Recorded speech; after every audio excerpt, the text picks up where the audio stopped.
नमस्कार, आदाब, सत श्री अकाल मेरे दोस्तों। आगे आपका होस्ट और दोस्त प्रतीक सिंह लेकर के प्रमुख तथ्यों के साथ आप सभी के लिए पॉलिटी वीडियो का अगला क्लास है ना। आप जैसे जानते हैं कि हम सर भाग 9, 10 तक हम पूरा पढ़ चुके हैं अच्छे से। आज हम पहुंच चुके हैं भाग 11 में, संघ और राज्यों के बीच संबंध। जैसे आप जानते हैं सर भाग 11 एक और एक मिलकर 11 बनते हैं, वैसे ही संघ और राज्य मिलकर आपस में संबंध बना के 11 बनते हैं। इसलिए भाग 11 आपको याद रहेगा, भाग 11 एक और एक 11, तो एक केंद्र एक राज्य है, दोनों मिलकर 11 बना लिए। इसलिए भाग 11 में संघ और राज्यों के बीच संबंध आएगा। अनुच्छेद 245 से 263 तक इसमें आता है। ठीक, यस सर। तो इसको भी याद रखिए, अनुच्छेद कहां से कहां तक आता है। संविधान का भाग 11 संघ और राज्यों के बीच संबंध अनुच्छेद 245 से 263 तक आता है। ये अपने आप में एक पूरा क्वेश्चन होता है। संविधान 22 भाग होते हैं, तो 22 भाग, उनके नाम, उनसे जुड़े अनुच्छेद आप सबके सामने हाजिर है। आपको कंठस्थ होने चाहिए, पूरे रटाए हुए होने चाहिए। ये पूरा पहला स्लाइड, ये पूरा दूसरा स्लाइड तो पूरा कंठस्थ होना चाहिए। तीसरे स्लाइड में भले आपको 15, 17, 18 और 20 वाला भाग याद रहना चाहिए, बाकी भागों को उतना जरूरत नहीं है। तो अगर टाइम मिलेगा तो इसका हम रिवाइज करवा देंगे भागों का, अन्यथा हम बहुत बार आपको रिवाइज करवा चुके हैं।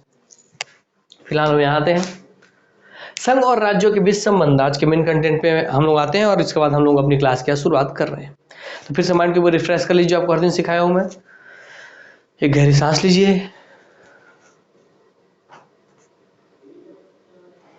माइंड आराम से छोड़िए सांस को। माइंड को शांत करके मोबाइल सामने रख के, कान में हेडफोन लगाइए, हेडफोन है तो नहीं, सामने रखिए, आवाज तेज कीजिए, रूम को बंद कीजिए, लाइट को ऑफ कीजिए, शांतिपूर्वक बातों को सुनिए और मुझे देखिए, ताकि आपको लंबे समय तक बातों को पढ़ाई के जैसे मत मानिए, उसको बस एक कहानी की तरह सुनते रहिए, बहिए उसके साथ। जब तक आप उसके साथ बहेंगे पढ़ाई के साथ, तभी आप उसके साथ जो मंजिल वहां तक पहुंच पाएंगे। और आप सोचेंगे कि नहीं, मुझे मंजिल तक नहीं पहुंचना है, मुझे बस पार करना है, दोस्तों आप रियल मायने में उस सफर का मजा लेना भूल जाएंगे। इसलिए याद रखिए, शॉर्टकट नहीं मारना है। आइए, संघ और राज्यों के बीच संबंध। तो विधायिक संबंध, संघ और केंद्र और राज्यों के बीच कौन कौन संबंध हो सकते हैं। विधायिक संबंध हो सकते हैं।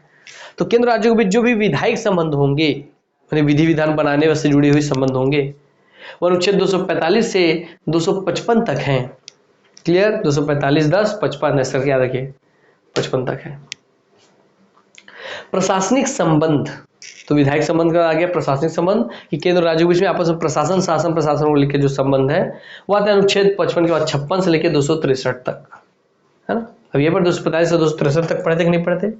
अर्थात संघ और राज्यों के बीच में विधायिक संबंध भी आते हैं, प्रशासनिक संबंध भी आते हैं। और उसका लास्ट में बच गया दोस्तों आपका वित्तीय संबंध, जो कि इस भाग का हिस्सा तो है नहीं, पर फिर भी यहाँ साथ में आपको बता दिया कि अनुच्छेद 364, 264 से 300 तक वो भाग 11 का, भाग 12 का हिस्सा है ना, याद रखेंगे। तो केंद्र राज्यों के बीच 3 संबंध होते हैं, विधायी संबंध, प्रशासनिक संबंध और वित्तीय संबंध।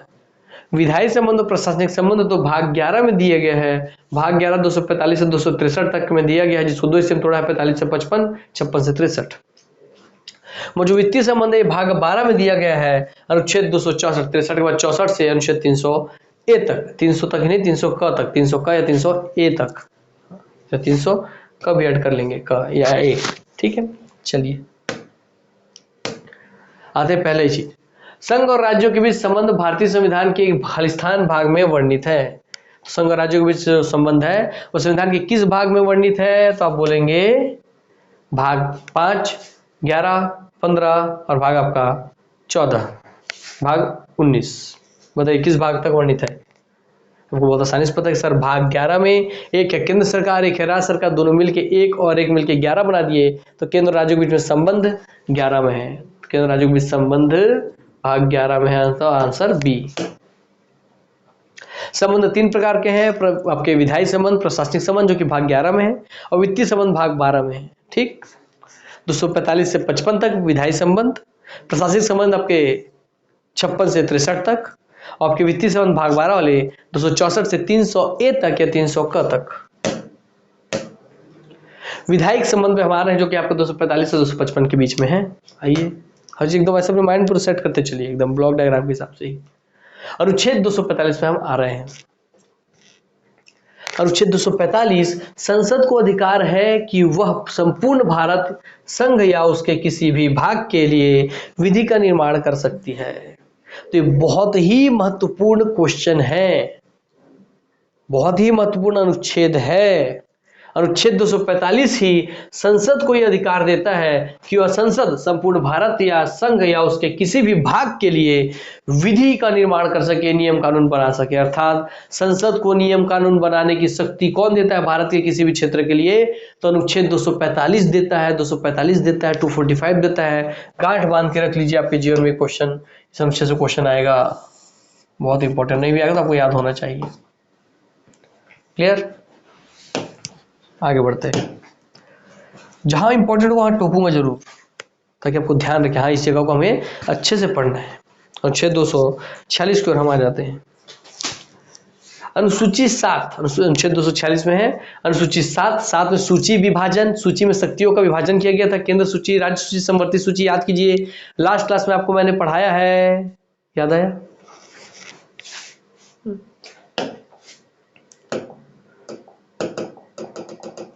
ये देखिए लास्ट क्लास में आपको मैंने पढ़ाया है 7वीं अनुसूची, सूची विभाजन, जिसमें केंद्र सूची, राज्य सूची, समवर्ती सूची है। समवर्ती सूची में केंद्र राज्य दोनों का अधिकार होता है नियम कानून बनाने की। केंद्र सूची में केवल केंद्र को अधिकार प्राप्त होता है नियम कानून बनाने की, राज्य सूची में केवल राज्य को अधिकार प्राप्त होता है जो राज्य सूची में जो भी विषय है उस पर, और समवर्ती सूची में जो भी विषय है उस पर केंद्र और राज्य दोनों भी को शक्ति प्राप्त होती है नियम कानून बनाने की। वही चीज बात यहाँ पे किया गया है।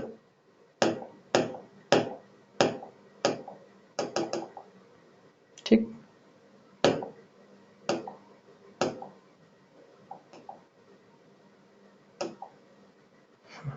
चलिए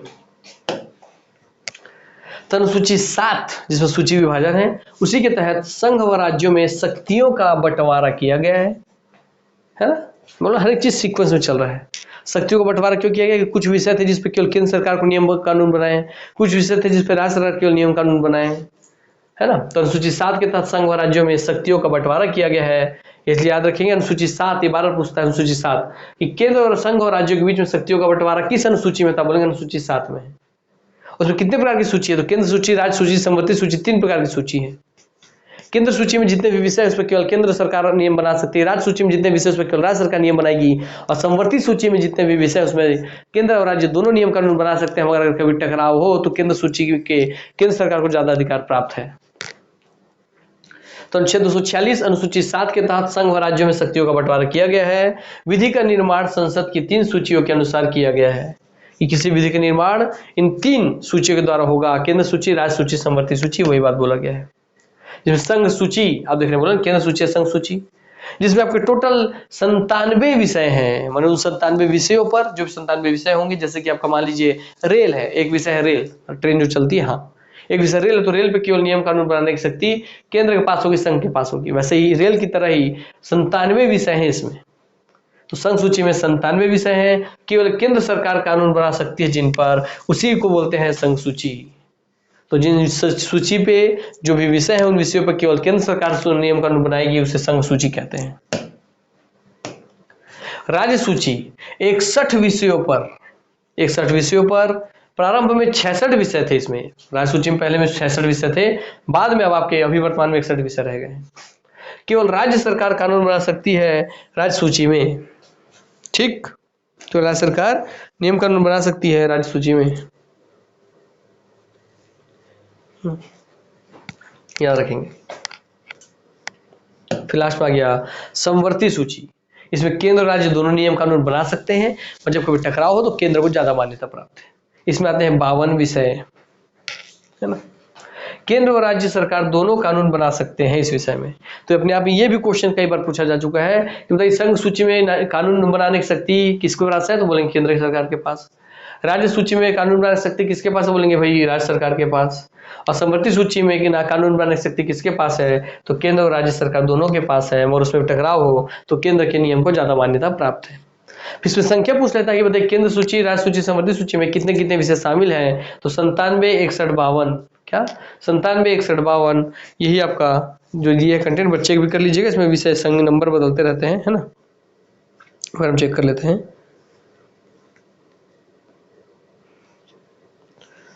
total number of subjects in current list,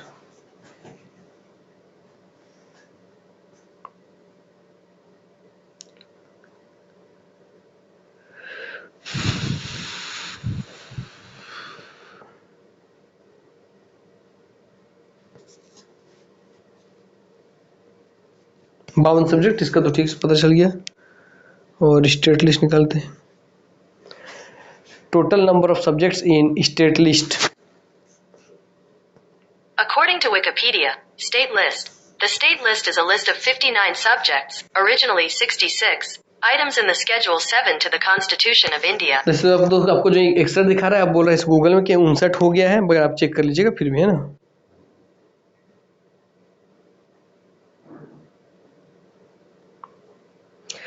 The three lists have been changed since the first came into begin. The union list contained the 97 subjects, ठीक है। Now is at 100 subjects. The state list contained 66 subjects but is now 61 subjects. जो 97 वाला है वो 100 हो गया बोल रहा है, ये 61 हो गया बोल रहा है, 66 के 61 हो गया है। तो उसको आप एक बार चेक कर लीजिएगा, है ना। इसमें 52 सब्जेक्ट ही बोल रहा है, तो इसमें नंबर्स बदल सकते हैं, वो नंबर आप चेक कर लेंगे, ठीक। बाकी यहाँ पे 97, 61 और 52 विषय हैं। और संघ सूची में 97 विषय है, राज्य सूची में 61 विषय है और समवर्ती सूची में 52 विषय है। इसको आप अपडेट करके करंट अफेयर से अपडेट कर लेंगे, इसके विषय जो भी नए लिखे रहेंगे, ठीक है। आइए आगे बढ़ते हैं।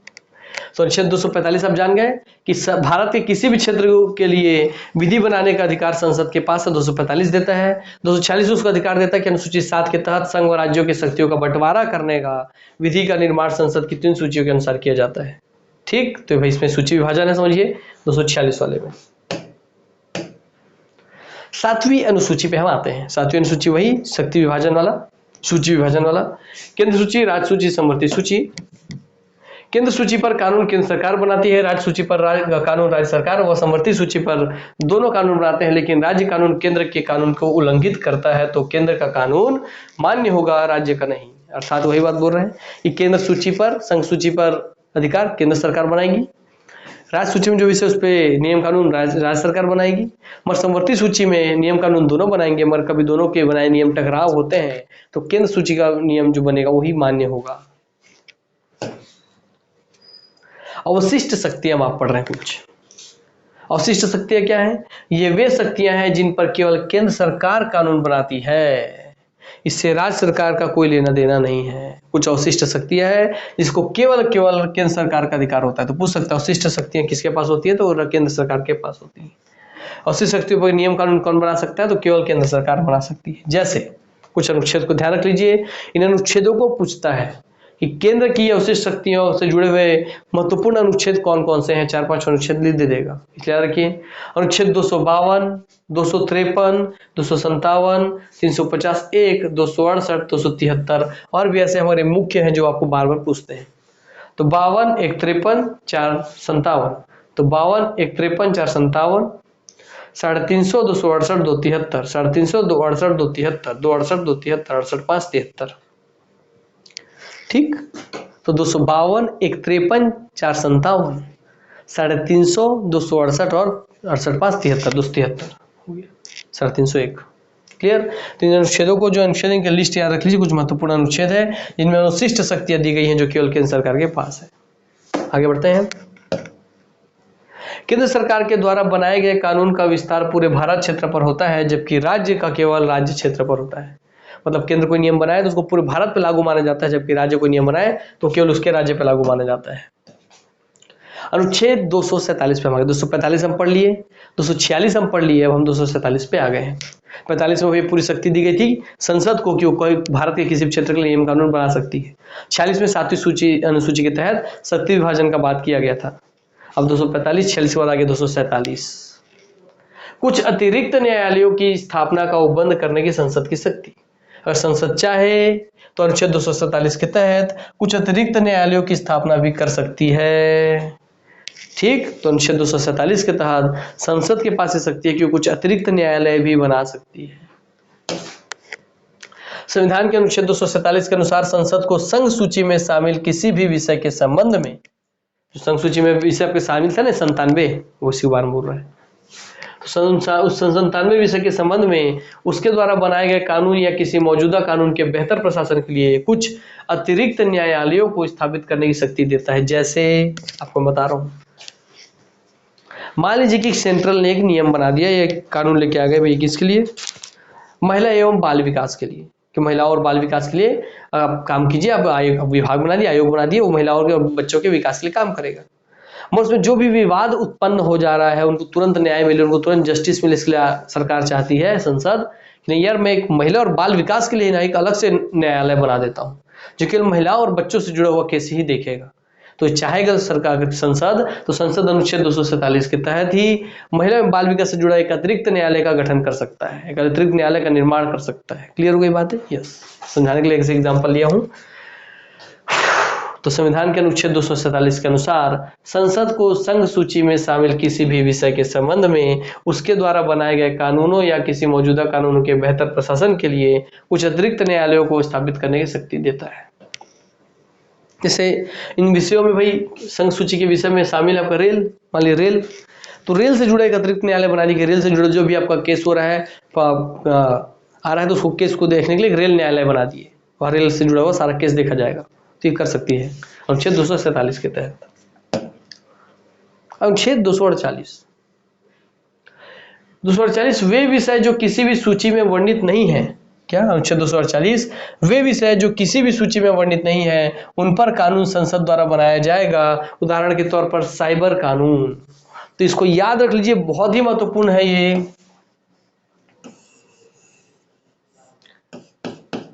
कि भाई अनुसूची 7 में तो विषय बांट दिए गए हैं, केंद्र सूची, राज्य सूची, समवर्ती सूची में, मगर कोई ऐसा विषय जो उन सूचियों उन लिस्ट में आता है, ना केंद्र सूची में आता है, ना राज्य सूची में आता है, ना समवर्ती सूची में आता है, उससे हटके कोई नया टॉपिक आ गया जिसमें नियम कानून की जरूरत है, जैसे आपको साइबर क्राइम बता रहा है, साइबर कानून, साइबर क्राइम सामने आ गया। अभी क्रिप्टो करेंसी से जुड़ा कोई कानून बनाना पड़ गया, कल व्हाट्सएप पे फेसबुक के हैंडलिंग, सोशल मीडिया से जुड़ा हुआ कोई अलग से नया कानून बनाना पड़ गया। तो कोई ऐसा विषय है जो आपके केंद्र सूची, राज्य सूची, समवर्ती सूची में ना हो, उससे हटके किसी नई विषय पे अगर नियम कानून बनाना हो तो संसद नियम बना सकती है अनुच्छेद 248 का प्रयोग करके। इसलिए इस नियम को आप गांठ बांध लीजिए।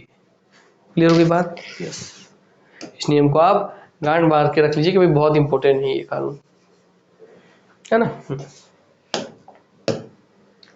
अब आते हैं अनुच्छेद 249 पर। देखिए आप कितने सिस्टमेटिक वे में हर एक अनुच्छेद देखते चल रहे हैं, इतना डिटेल में आप खुद कहीं 25 जाते कि कोई आप में से बहुत लोग पढ़े होंगे, आप खुद देख के हर एक अनुच्छेद को इतने डिस्क्राइब कर करके बताया गया है, हर एक भाग को क्या इतने सीक्वेंस में बताया गया है। तो आंसर होगा नहीं, क्योंकि जब हम पढ़े थे तो हमको भी नहीं बताया गया था दोस्त। तो हमको पता है वही कोचिंग आज भी चल रहे हैं, तो उनका पैटर्न कैसे बदल जाएगा, वही कोचिंग और वही टीचर वहाँ के। तो इसलिए ध्यान रखिए कि आपको जो मिल रहा है उसका कदर करना सीखिए। क्लास को शेयर लाइक कीजिए ताकि मैं कंटिन्यू पढ़ाऊँ, मैं चाहता हूँ मैं पढ़ाऊँ, मगर आपको मजबूर करेंगे क्लास बंद कर दूँ। तब बताइए क्या चाह रहे हैं, है ना। अनुच्छेद 249, अनुच्छेद 249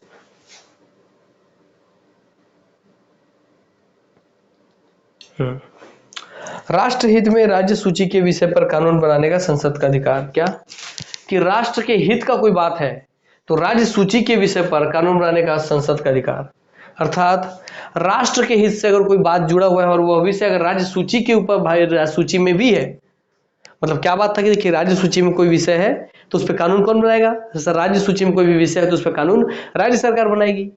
मगर राज्य सूची में कोई ऐसा विषय है जिससे राष्ट्र हित जुड़ा है, पूरे देश का फायदा जुड़ा है, पूरे देश का लाभ जुड़ा है, तो वैसे मुद्दे पर, वैसे विषय पर संसद जो है केंद्र की, सेंट्रल की, संघ की, वो नियम बना सकती है। तो जहां राष्ट्र हित का बात हो वहां राज्य सूची में, राष्ट्र हित की बात हो तो राज्य सूची में भी संसद नियम बना सकती है, मतलब केंद्र से नियम बना सकती है। आप ये समझ लीजिए, ये अधिकार दिया गया अनुच्छेद 249 पे। तो कहीं ना कहीं ये क्या दिख रहा है, ये कहीं ना कहीं सेंट्रल गवर्नमेंट का स्टेट गवर्नमेंट के ऊपर ज्यादा पावर दिखा रहा है कि हाँ सेंट्रल गवर्नमेंट ज्यादा पावरफुल है। ये भी याद रख लीजिए, है ना। अनुच्छेद 249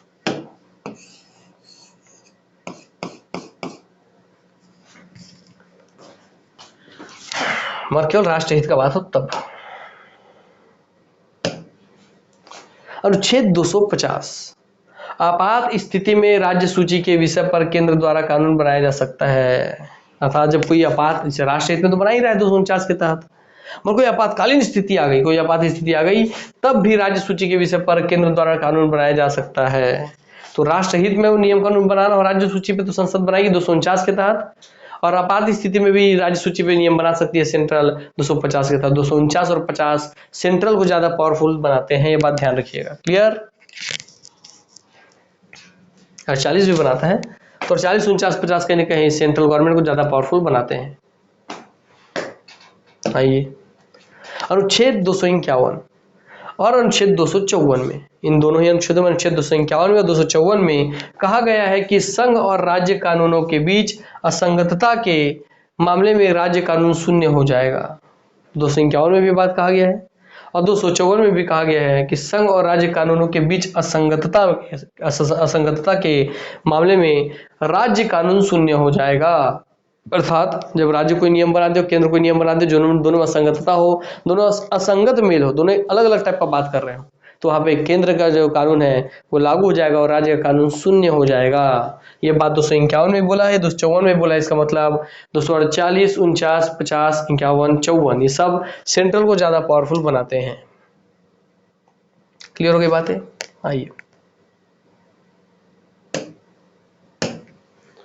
अनुच्छेद 252, 51 पढ़ लिए, 52 पढ़ रहे हैं, 54 पढ़ चुके हैं।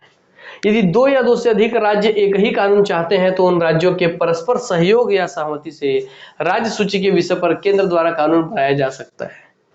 तो अगर 2 या 2 से अधिक राज्य आपस में सहमति से कोई एक नियम कानून बनाना चाहते हैं तो दोनों की सहमति से सेंट्रल गवर्नमेंट उनके लिए नियम कानून बना सकता है। तो यदि 2 या 2 से अधिक राज्य एक ही कानून चाहते हैं तो उन राज्यों के परस्पर सहयोग या सहमति से राज्य सूची के विषय पर केंद्र द्वारा कानून बनाया जा सकता है। ये 252 में बोला है। ठीक है, चलिए अनुच्छेद 253 अंतर्राष्ट्रीय समझौते, संधिया या अंतर्राष्ट्रीय समझौते पर कानून बनाने का अधिकार संसद का होगा। अर्थात किसी प्रकार से इंटरनेशनल कोई ट्रीटी होती है, साइन होती है, कोई संधि होता है, समझौता होता है, तो उस पर आपकी स्टेट गवर्नमेंट को कोई भी अधिकार नहीं है नियम कानून बनाने का, है ना। 253 में बोला गया है, ये बात को ध्यान रखिएगा। ठीक, चलिए अनुच्छेद 254, 53 के बाद 54, यदि केंद्र और राज्य द्वारा बनाए गए कानूनों में कोई भी मतभेद होता है, क्या यदि केंद्र और राज्य द्वारा बनाए गए कानूनों में, 54 वही बात जो बताया था पीछे भी, 251, 54 आपको पढ़ा चुका हूं, दोनों एक ही बात बोलते हैं कि कोई भी मतभेद होगा केंद्र और राज्यों में तो केंद्र का नियम लागू हो जाएगा और राज्य का कानून शून्य हो जाएगा।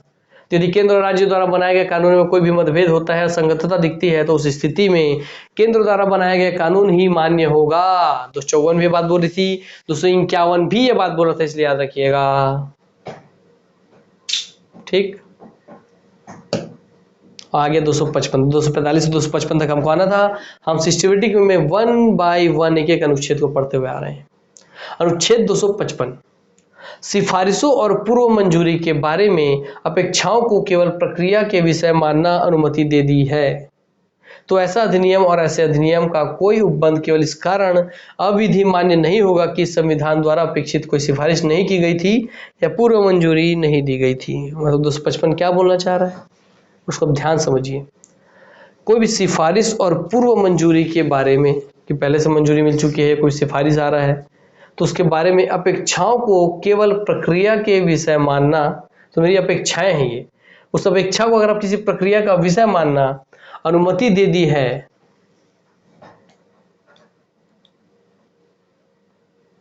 तो ऐसा अधिनियम और ऐसे अधिनियम का कोई भी उपबंध केवल इस कारण अविधि मान्य नहीं होगा।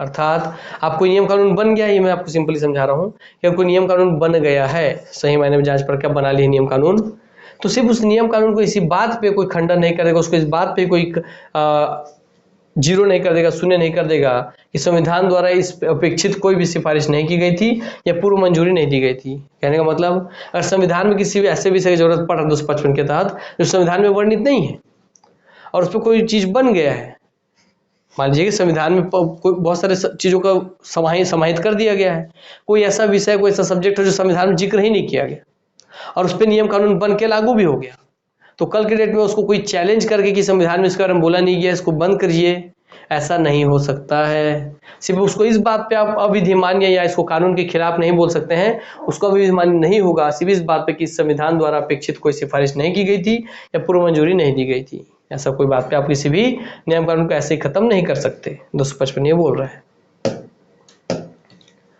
केंद्र राज्य संबंधों के विधायी संबंधों के बारे में निम्नलिखित में से कौन सा सही नहीं है? तो केंद्र राज्य संबंधों के विधायी संबंधों के बारे में निम्नलिखित में से कौन सा सही नहीं है, बताइए। तो केंद्र राज्यों के विधायी संबंध के बारे में बात कर रहे हैं। तो यह संविधान के भाग 12 में अनुच्छेद 245 से 55 के अंतर्गत आता है। तो भैया क्या अनुच्छेद 245 से 255 अनुच्छेद 12 में आता है या अनुच्छेद 11 में आता है? और पहले तो केंद्र राज्यों के संबंधों के बीच जो बात है वो अनुच्छेद 11 में आता है और उसमें आता है आपके विधायी संबंध 245 से 255 में। तो भाग 12 लिख दिया है मैंने, वो गलत कर दिया, वो 11 होना था।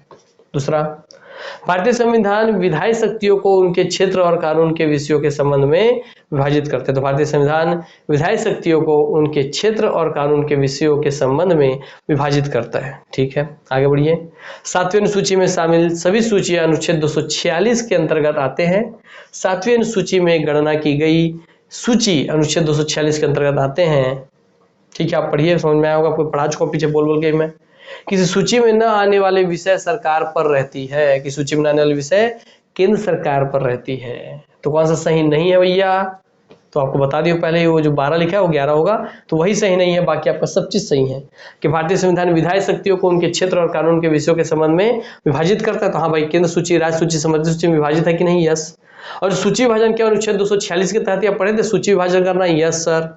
अगर सूची में जो विषय नहीं आ रहा था, क्या उस पर भी कानून बनाने की शक्ति राज्य सरकार, वो सेंट्रल संसद को थी? यस सर, 248 के तहत थी ना शायद में भी, 248 के तहत थी शायद। देखते हैं, वे विषय जो सूची में वर्णित नहीं है उन पर कानून संसद द्वारा बनाया जा सकता है। तो वही चीज बोल रहा हूँ। चलिए, और 246 में देखिए सूची के बारे में बात किया गया है। हाँ, कि अनुच्छेद 246 कहाँ गया?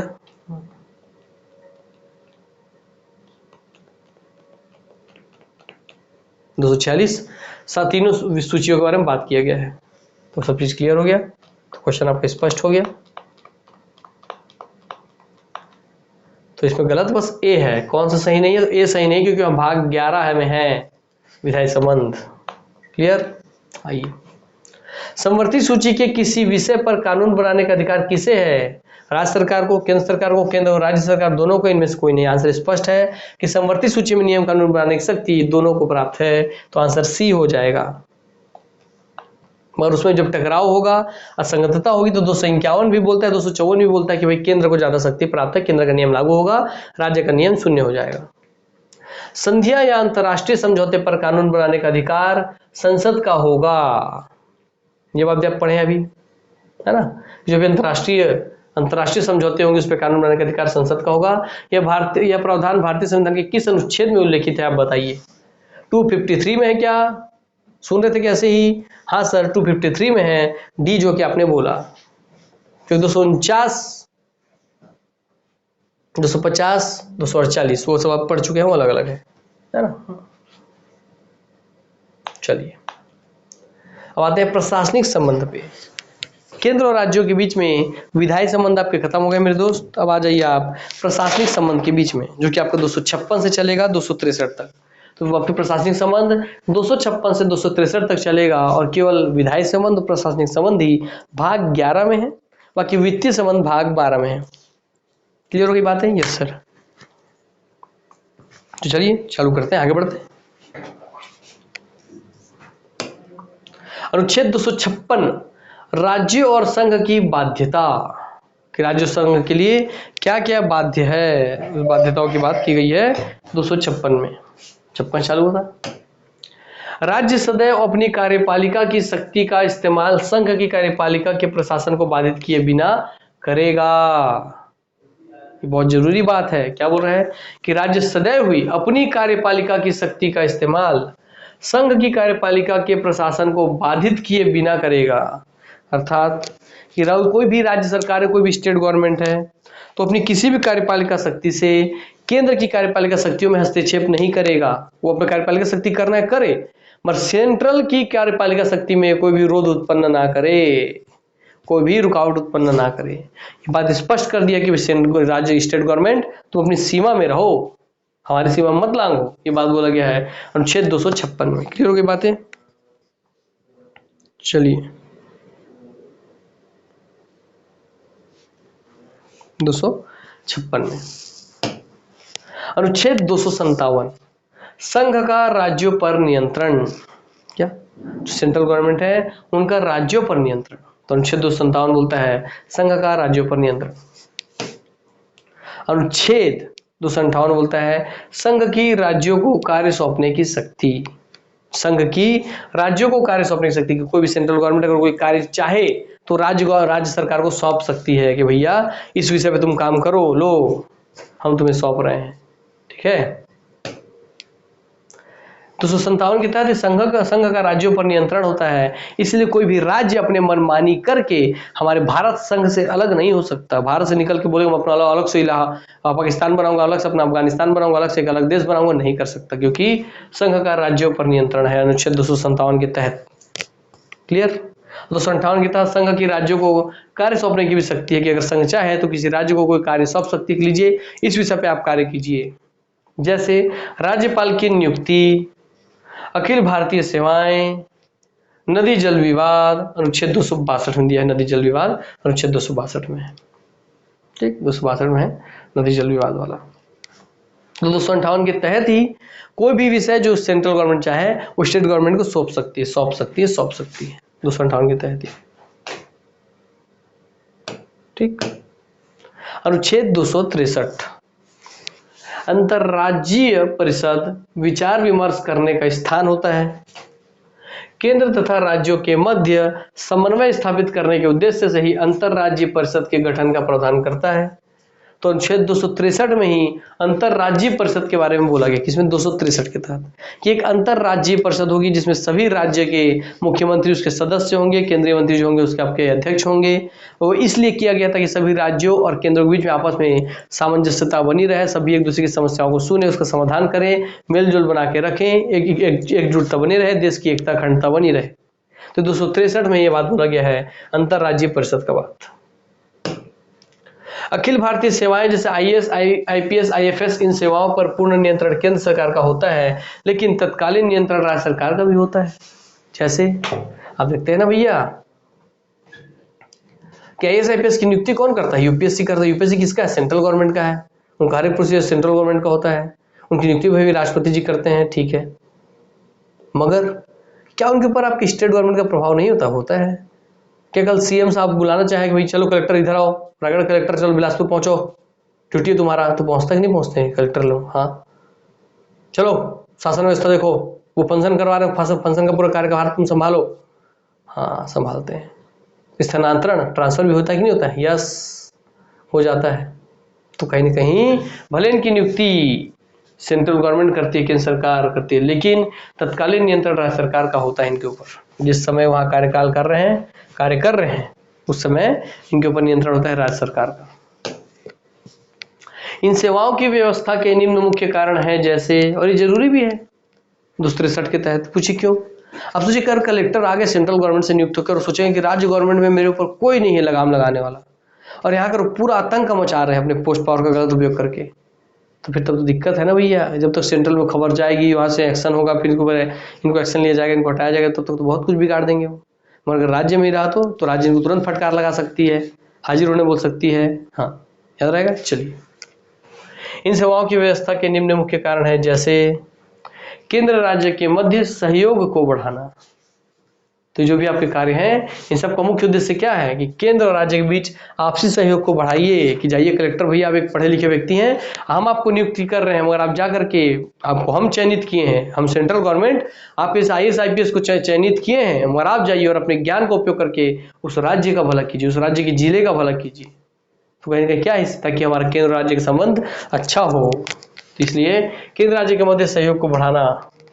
पूरे देश में प्रशासनिक एकीकरण, जब पूरे आईएएस आईपीएस निकलेंगे और वहां से जाके पूरे देश के हर एक जिले में बैठेंगे, तो कहीं ना कहीं पूरे सेंट्रल गवर्नमेंट के हाथ में है कि नहीं नियंत्रण हर एक देश के हर एक जिले का। यस, तो पूरे देश में प्रशासनिक एकीकरण दिखे, नियंत्रण दिखे, एकीकरण दिखे। उच्च स्तरीय प्रशासनिक रख रखाव हो।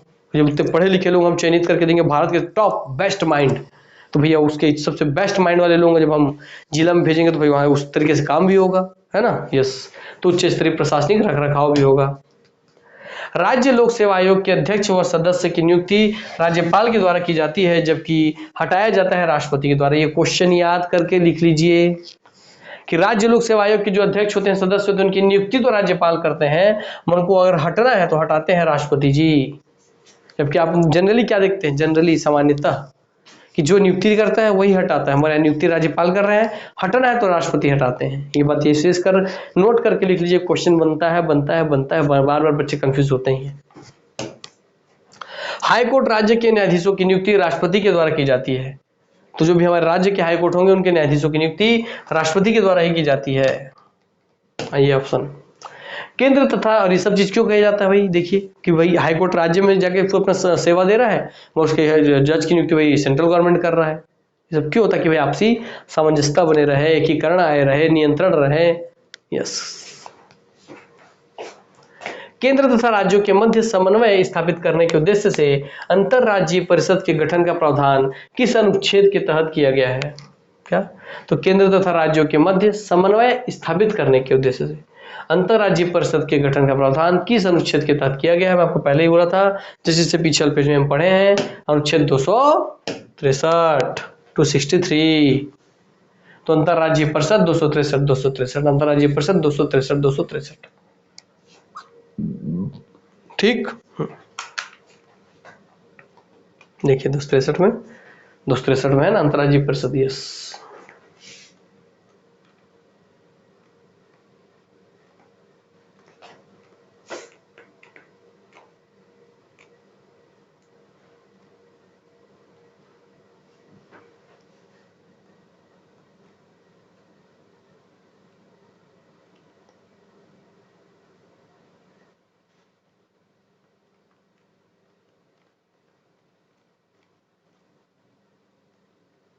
हाँ चलिए हो गया।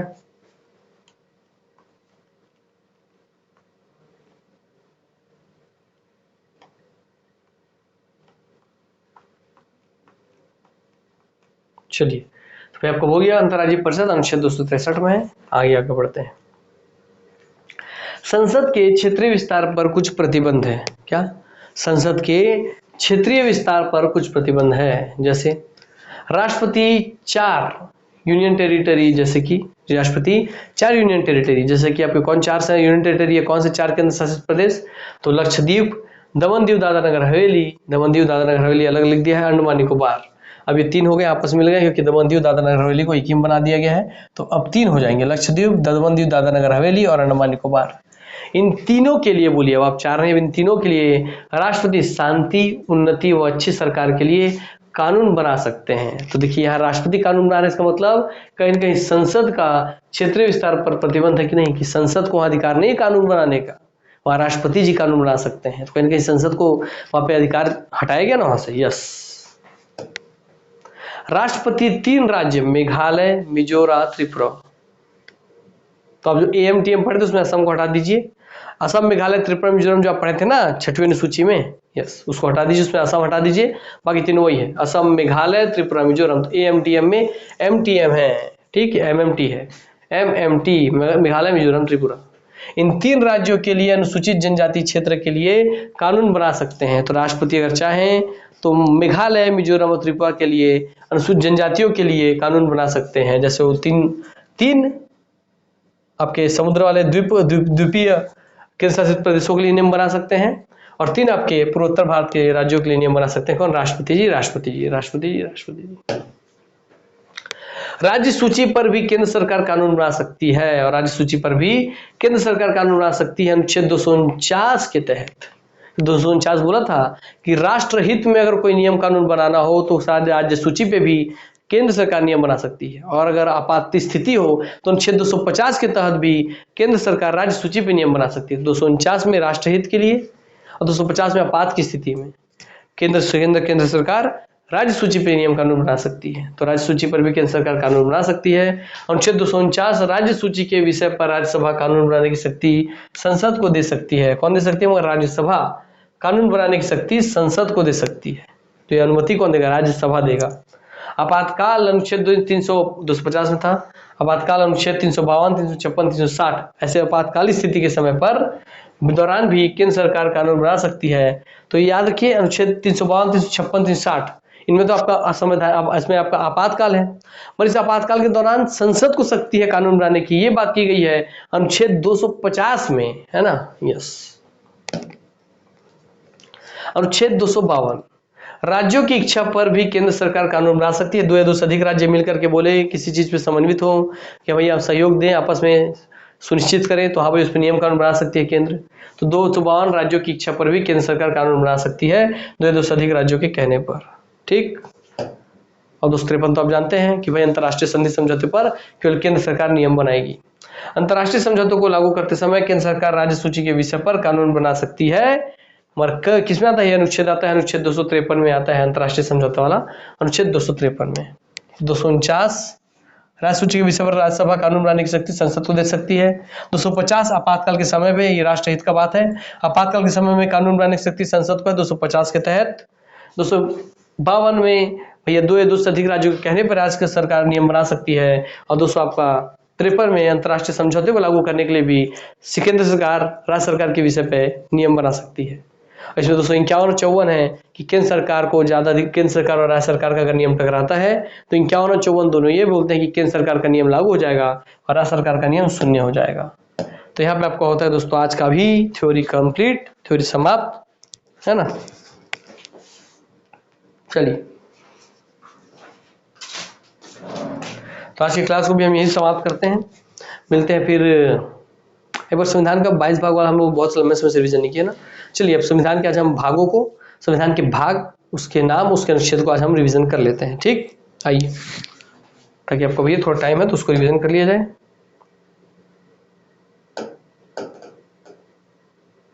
फिर मौका नहीं मिलता आप लोगों को दिया रहता होमवर्क, रिवीजन कीजिएगा, हमारा रिवीजन करते नहीं है। चलिए आप में से ये आज थोड़ा चेक कर लिया जाए, कमेंट में तुरंत आंसर कीजिएगा।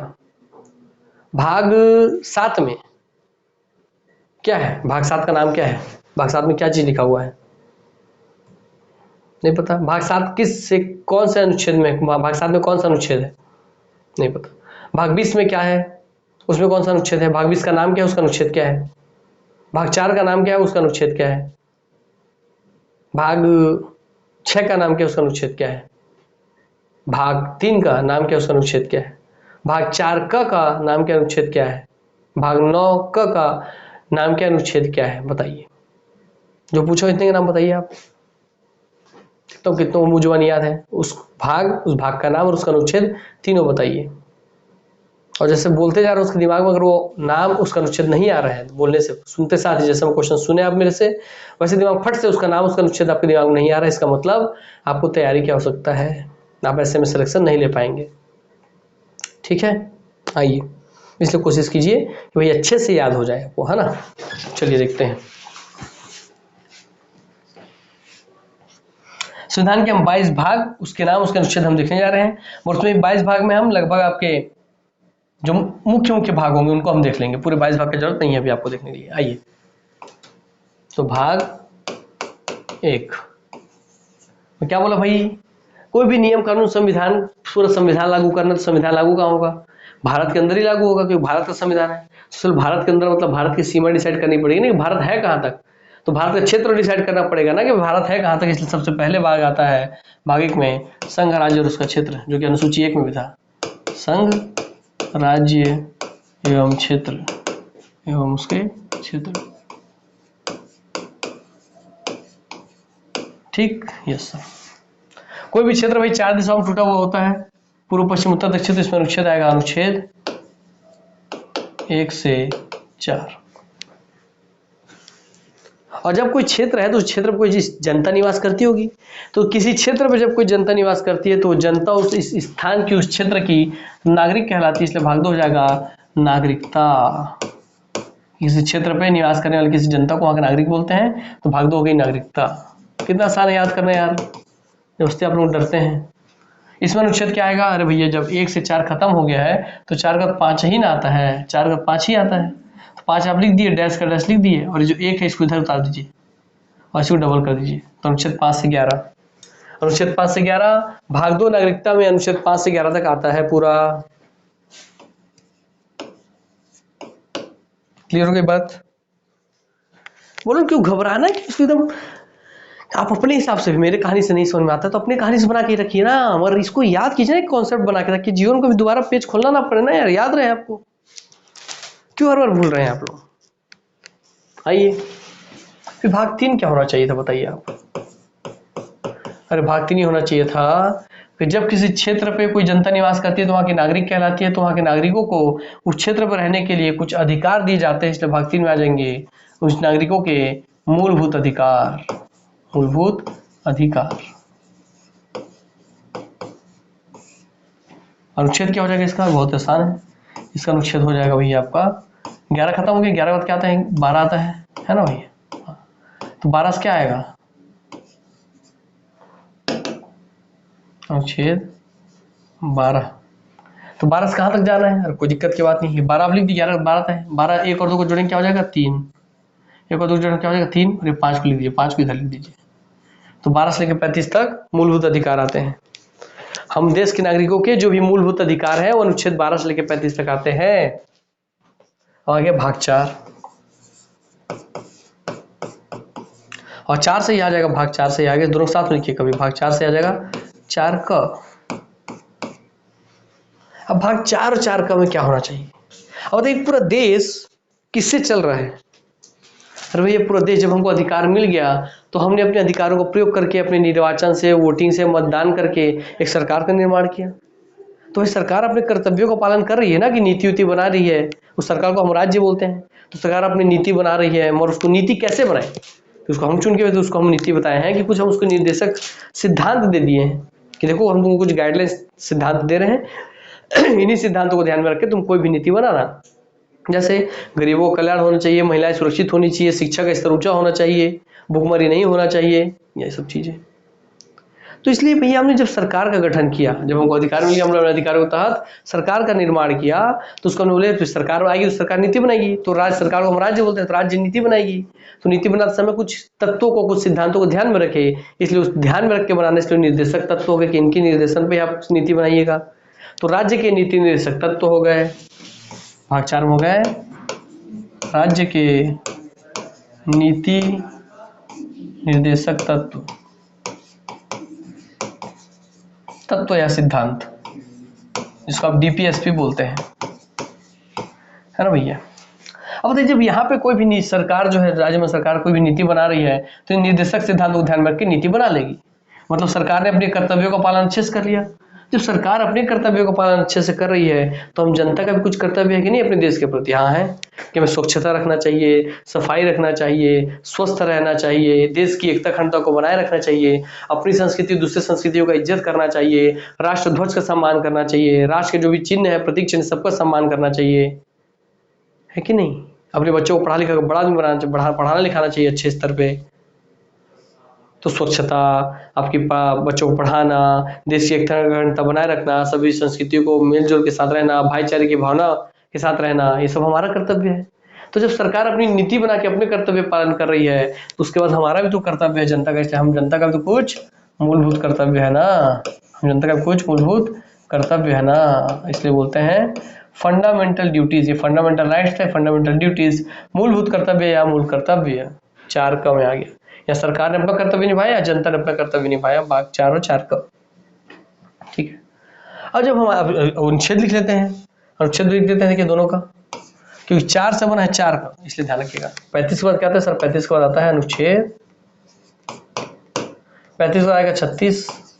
और 36 से क्या लिखो? तो 36 से आप लिखिए, इसका लास्ट वाले को पहले लिखिए, 5 लास्ट में, इसको लिखिए 5 को पहले, और इसका पहले वाले को लास्ट में लिखिए 51। तो 36 से 51, अनुच्छेद 36 से 51 तक आता है भाग 4 राज्य के नीति निर्देशक सिद्धांत डीपीएसपी, अनुच्छेद 36 से 51 तक आता है। क्योंकि 4 से बना था 4 का, इसलिए 51, इसका लास्ट 51 से बन जाएगा अनुच्छेद 51 का।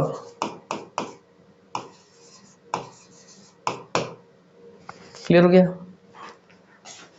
चलिए अब भाग 5 देखते हैं। सब आपको यही याद होना है, भाग 5। मगर भाग 5 को अकेले नहीं लिखना कभी भी, भाग 5 के साथ भाग 6 भी लिखना, भाग 6 के साथ भाग 7 भी लिखना, भाग 7 के साथ भाग 8 भी लिखना, फिर भाग 9 भी लिखना, फिर भाग 9 के साथ 9 का भी लिखना, और भाग 10 भी लिखना। ये सब एक साथ लिखना है, 5 से लेकर 10 तक पूरा एक साथ, क्योंकि पूरा एक ही कॉन्सेप्ट से बनेगा, पूरे एक ही कॉन्सेप्ट से ये बनेगा।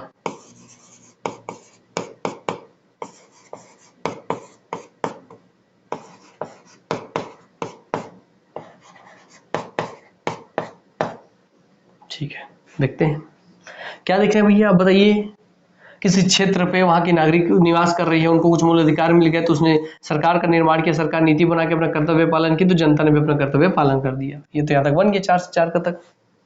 अब यहाँ पे आते हैं, अब बताइए सरकार तो हमने बना दिया, मगर सरकार कितने प्रकार की हमने बनाई। अरे भाई सबसे पहली सबसे बड़ी सरकार कौन है? सबसे बड़ी सरकार केंद्र सरकार। तो लीजिए भाग 5 में आ गया केंद्र या संघ सरकार। अब देखिए केंद्र सरकार या संघ सरकार के बाद दूसरी बड़ी सरकार कौन है? सभी राज्यों की सरकार। तो भाग 6 में आ गया राज्य सरकार।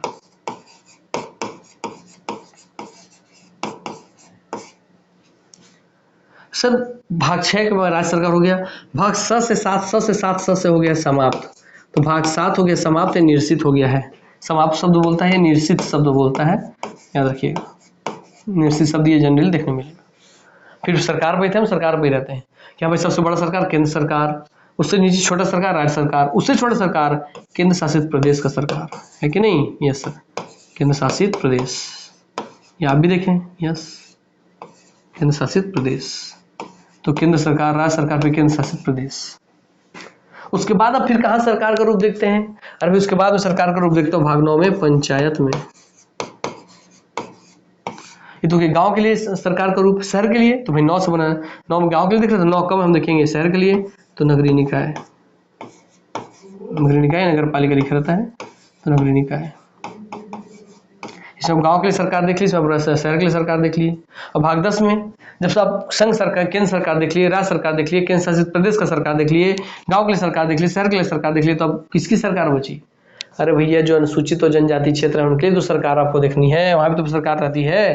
तो भाग 10 में अनुसूचित, इसको राष्ट्रपति अनुसूचित क्षेत्र घोषित कर सकते हैं, अनुसूचित और जनजाति क्षेत्र, यहाँ का प्रशासन। ठीक, अनुसूचित जनजाति क्षेत्र का प्रशासन। तो दोस्तों आपको पूरा 5 से लेकर के भाग 10 तक हो गया। अब इन सबका अनुच्छेद भी देख लीजिए आप। भाग 5, 6, 7, 8, 9, 10, 11। भाग 5 कहाँ से कहाँ तक होगा? भाई सर 51 खत्म हो गया तो 51 क्या 51 आता है सर अनुच्छेद 51 का अनुच्छेद 52 आएगा। मगर 51 का 52 तो आ जाएगा, मगर 51 को मैं तेरे पीछा नहीं छोड़ूंगा, तो पीछा नहीं छोड़ूंगा तो 52 के बाद 51 आके ही रहूंगा, तो 51 फिर से आ गया। और 52 के बाद कौन सा 51 आता है? 52 के बाद 151 आता है, इसलिए 151 आ गया। ठीक है, तो हमारा संघ सरकार अनुच्छेद 52 से 151 तक आती है। तो फिर राज्य सरकार 152 के बाद कौन आएगा? 151 के बाद 152 आएगा अनुच्छेद। राज्य सरकार में 151 के बाद 152 आएगा। और कहाँ तक आएगा कि हम सभी राज्य, हम जितने भी 2-3 राज्य हैं सभी हम साथ साथ मिलकर रहेंगे। तो 2-3 राज्य साथ साथ रहेंगे, इसलिए अनुच्छेद 152 से 237 ऐसे याद रहेगा आपको। फिर भाग 7 समाप्त तो निश्चित हो गया, तो 237 के बाद आता है 238 जो कि समाप्त हो गया, अनुच्छेद 238 जो कि समाप्त हो गया। ठीक है, 238 के बाद क्या आएगा? 238 239 आता है, तो अनुच्छेद 239 से 242 कौन आता है? केंद्र शासित प्रदेश आता है। अनुच्छेद 239 से 242 में केंद्र शासित प्रदेश आ जाते हैं। 39, 40, 41, 42 4 अनुच्छेदों में। फिर पंचायती राज कहाँ से आता है? पंचायत तो नगरीय निकाय भैया 9 से बना है, 9 का तो पंचायत नगरीय निकाय, तो इसमें अनुच्छेद कुछ नहीं। पंचायत में 243 लिखिए, 243 फिर लिखिए 243, फिर इसमें लिखिए नगरीय निकाय वाले में भी 243, फिर लिखिए इसमें भी नगरीय निकाय वाले में 243। अब कुछ नहीं, ABCD पढ़ेंगे तो ABCD में A से लेकर के O तक, और इसमें आपका O के बाद P आता है तो भैया O के बाद P, और P के लास्ट में ABCD खत्म Z, और Z में कहाँ तक? Z में भी G तक। 243 से 243 O, 243 P से ZG तक पंचायती राज और नगरीय निकाय। अब आपका लग गया अनुसूचित जनजाति क्षेत्र। 43 के बाद क्या? 243 के अनुच्छेद 43 के बाद आएगा 244 आएगा, और 244 से कहाँ? 244 और 244 A ओनली, ए या क, 244 और 244 क। क्लियर? ये 2 था भैया अनुसूचित जनजाति क्षेत्र में। तो 22 भाग में सब 10 भाग देख लिए, 10 भाग आपको याद हो गया, कोई दिक्कत की बात नहीं है ना। तो संविधान के 10 भाग उनके नाम, उनके अनुच्छेद आपको फिंगर टिप में याद करा दिया हूं मैं। क्लियर हो गई बातें? आइए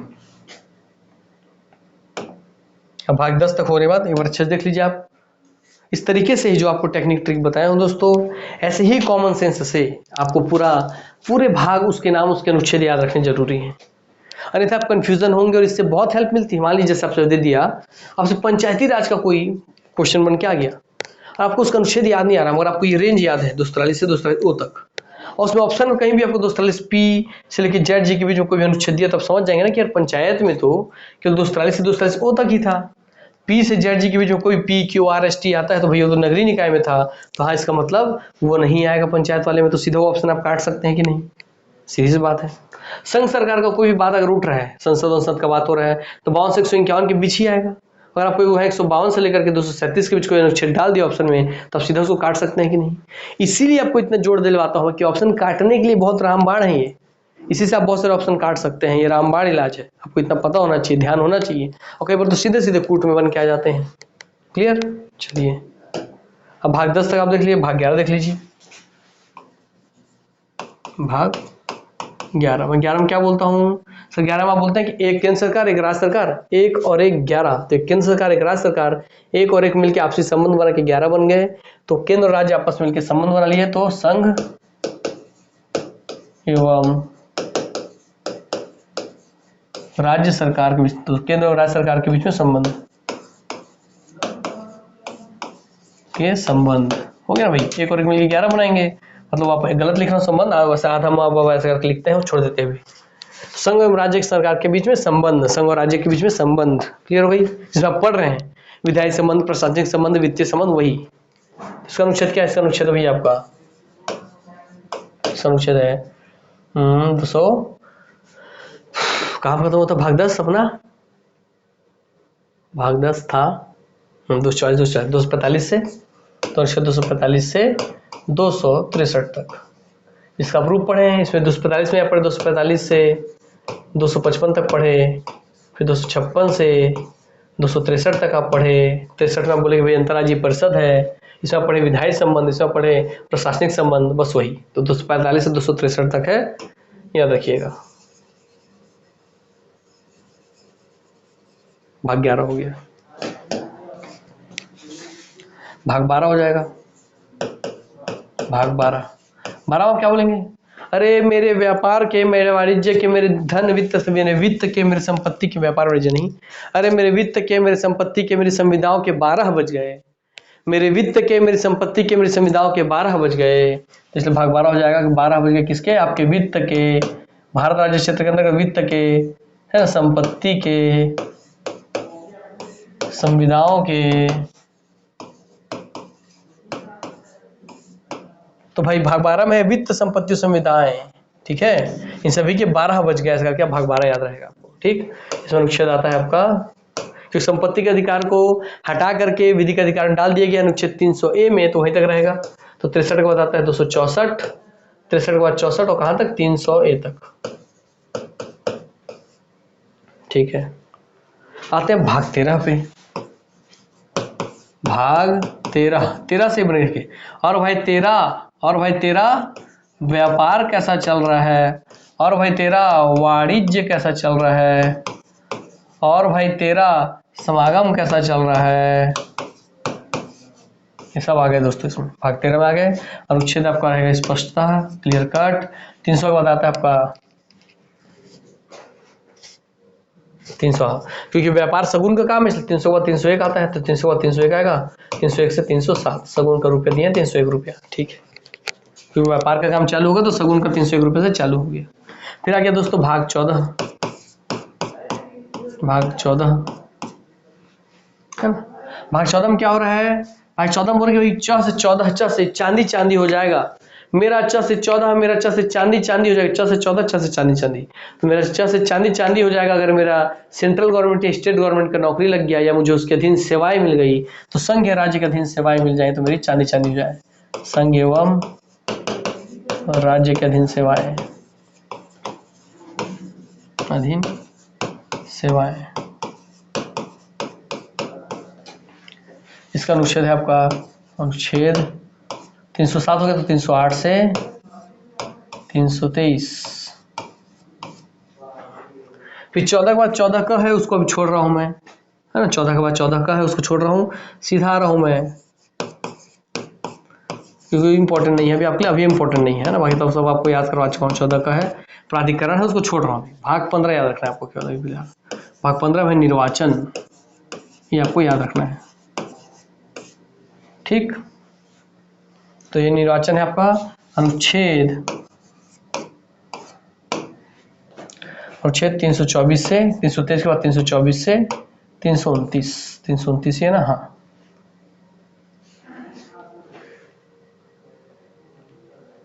तीन है कि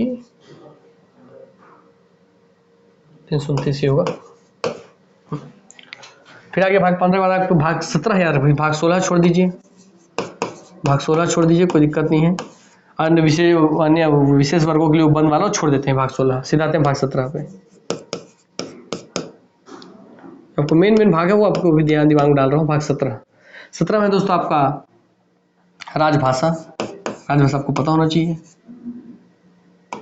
राजभाषा, ठीक, ठीक है। और फिर आ जाते हैं भाग 17 बताता है भाग 18, इसका अनुच्छेद थोड़ा मिस हो रहा है। भाग 18, भाग 18 में आपका है दोस्तों क्या, भाग 18 में अ से 18 अ से आपातकाल, तो आपातकाल है भाग 18 में। आपातकाल का अनुच्छेद आता है अनुच्छेद 352 से लेकर के 360 तक में,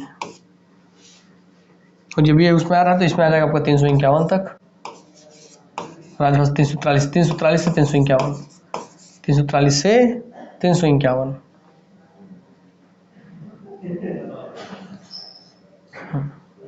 तो 330 से 342 हो जाएगा यहाँ पे। भाग 16 विशेष वर्गों के लिए उपबंध 330 से 342 होगा। फिर 343 से 351 हो जाएगा राजभाषा का। याद आ गया, देखिए राजभाषा का 343 से 351, यही फायदा है देखने का। तो जब मेरे को याद था 352 360, तो 52 पर 51 है तो 51 पर 43 तक था, याद आ गया। तो 343 351 राजभाषा, आपातकाल 352 से 360 तक।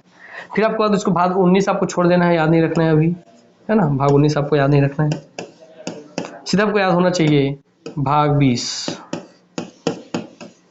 भाग 20 है आपका संविधान संशोधन, भाग 20 संविधान संशोधन। तो से 18 से आपातकाल, भाग 20 में है संविधान संशोधन, ठीक। 20वीं बार बोलो, 20वीं में सभी से सभी से संविधान संशोधन, ठीक। अनुच्छेद आपका आएगा संविधान संशोधन का कुछ नहीं, अनुच्छेद 368।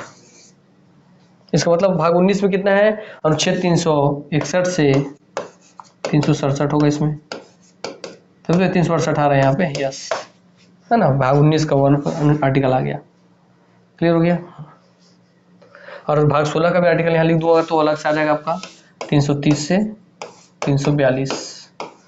भाग 16 का आर्टिकल आगे देखिए यहाँ पे, जिसका नाम नहीं लिखा। ये मेन आपको यहाँ इस तरफ 14 के बाद 15 17 18 और 20, 15 17 18 20 याद होने चाहिए। फिर भाग 21 भी छोड़ दीजिए, ठीक, और भाग 22 भी। इस तरीके से मेनली आपको जिन जिन का नाम यहाँ लिखा हूँ, इनका नाम, इनका सबका भाग, उनका नाम और उनके जुड़े हुए अनुच्छेद आपको याद होने चाहिए। जैसा भी आपको याद कराया उसी पैटर्न में याद कर लीजिए, या जिस पैटर्न में याद करना कीजिए, मगर याद कर लीजिए, है ना। चलिए, तो यहीं पे अपनी वाणी को मैं विराम देता हूँ, आप सबसे अलविदा लेता हूँ। दुआ करता हूँ कि आपको भैया बहुत ही अच्छे से समझ में आ रहा होगा, ये आपके लिए बहुत फ्रूटफुल है, इस तरीके से आप लंबे समय तक याद भी रख पाएंगे। तो इसको भी समाप्त करते हैं, तो मिलते हैं फिर आपसे नेक्स्ट क्लास में। तब तक के लिए आप सबसे अलविदा लेते हैं। आप हमेशा हंसते रहें, खेलते रहें, खिलखिलाते रहें, निरोग रहें, स्वस्थ रहें, तंदुरुस्त रहें, यही मेरी दुआ है आप सबके लिए। तो नमस्कार, जय हिंद, जय भारत, जय छत्तीसगढ़, वंदे मातरम, धन्यवाद।